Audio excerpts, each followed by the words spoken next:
ایک 12 साला लड़का जो रमजान को दियांतदारी से मनाने के लिए बेचैन है। शैतान, एक बदसूरत शख्सियत जो मनफी ख्यालात और आजमाइशों की नुमाइंदगी करती है। उम्मी, माँ, अहमद की रहनुमाई करने वाली एक देखभाल करने वाली और मुआविन शख्सियत। अबू, वालिद, एक अक्लमंद और मेहरबान आदमी जो अहमद को कीमती सबक सिखाता है। इमाम साहब, मस्जिद के सरदार, रूहानी मशूरा देते हुए। अहमद के दोस्त, पड़ोस के नौजवान लड़के। रमजान के मौका पर मगरिब की नमाज से ठीक पहले अहमद जोश व खरूश से अपनी मां को इफ्तार के लिए मेज तैयार करने में मदद करता है। नमाज की पुकार गूंजती है और खानदान एक साथ अपना रोजा तोड़ता है। मगरिब की नमाज के बाद अहमद के वालिद इसे रमजान की बरकतों की याद दिलाते हैं।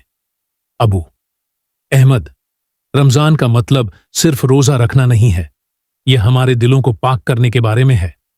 उम्मी, और शैतान की सरगोशियों से दूर रहना। अहमद, मुतजस्सिस, लेकिन मैं शैतान की सरगोशियों से कैसे लड़ूं?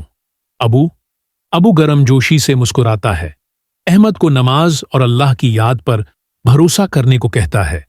अहमद सहूर के लिए जागने की कोशिश करता है, लेकिन शैतान से मुशाबहत रखने वाली एक सियाह सायादार शख्सियत उसके बस्तर के करीब जाहिर होती है। शैतान सरगोशी करता है, उसके बजाय उसे सोने की ताकीद करता है।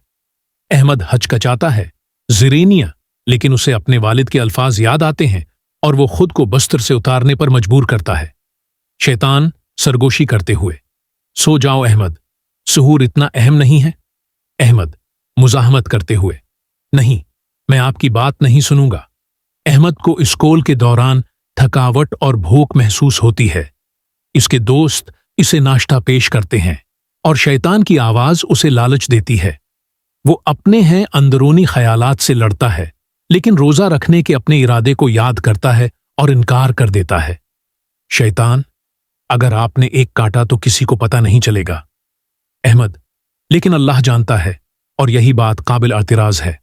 अहमद रूहानी तौर पर हौसला अफजाई महसूस करते हुए मस्जिद का दौरा करता है। इमाम बच्चों को नमाज की अहमियत और शैतान से तहफ़्फ़ुज़ हासिल करने की याद दिलाता है। इमाम साहब, अल्लाह हर वक्त तुम्हारे साथ है। जब भी शैतान सरगोशी करे तो ऊधू ब्लही मन इश शीतन अर्राजम कहो। अहमद तौजा से सुनता है, खुद को बाख्तियार है महसूस करता है। शाम अफ्तर से बिल्कुल पहले शैतान एक आखिरी चाल चलाता है। जब उसका छोटा भाई गलती से उस पर पानी छिड़क देता है तो वो अहमद को गुस्सा दिलाता है।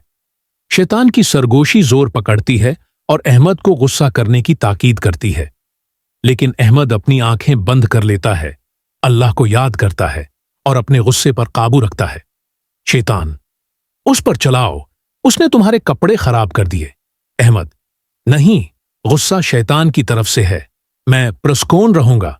रात अहमद तराविया की नमाजों में हिस्सा लेता है। मस्जिद लोगों से भरी हुई है जो यकजा नमाज अदा कर रहे हैं। वो ताकत और माफी की दुआ करता है। शैतान की सरगोशी गायब हो जाती है और अहमद को अल्लाह के साथ गहरा ताल्लुक महसूस होता है। अहमद नमाज में सरगोशी करते हुए, ए अल्लाह, मेरी रहनुमाई करो और मुझे शैतान की सरगोशियों से बचाओ। सुबह अहमद अपने खानदान और दोस्तों के साथ ईद मनाते हैं।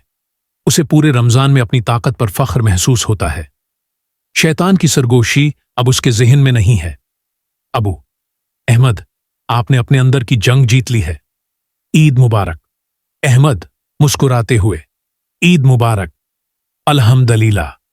ये एक ताकतूर याद दहानी के साथ खत्म होता है कि शैतान के खिलाफ जदोजहद मुस्तकिल है, लेकिन दुआ, सब्र और ईमान के साथ इस पर हमेशा काबू पाया जा सकता है।